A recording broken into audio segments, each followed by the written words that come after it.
keeping busy at home. Today we're going to make some gloop. The children have been very interested in the VA Day, so today we're going to do some VA Day inspired gloop. As you can see, I've already done the red and the white, but we are going to show you how to do the blue one. So first of all, you need a bowl and a spoon, corn flour, water and paint.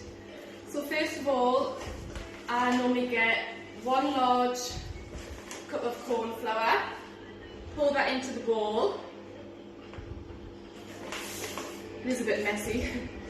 Add your paint, or you can use food colouring, whatever you prefer. Just pour a little bit in there. Pour some water in until you get the right consistency. Give it a mix and you'll be able to tell. If it goes dry, add a little bit more water in, but make sure you don't add too much water in. If you do, just add some more corn flour, it'll be fine. Like I say, just keep mixing it until you get the right consistency. Add a little bit more water. Keep mixing, and as you can see, it obviously changes the colour of the corn flour to the colour that you have chosen.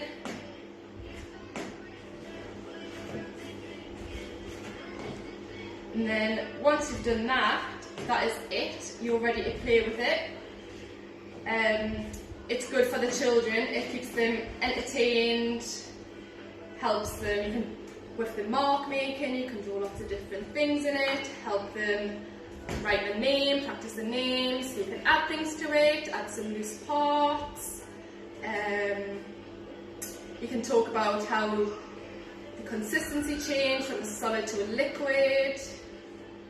And that is it done. So as you can see, we have the red, white and blue corn flour, all the colours to celebrate VA Day. Have a lovely weekend. Thank you.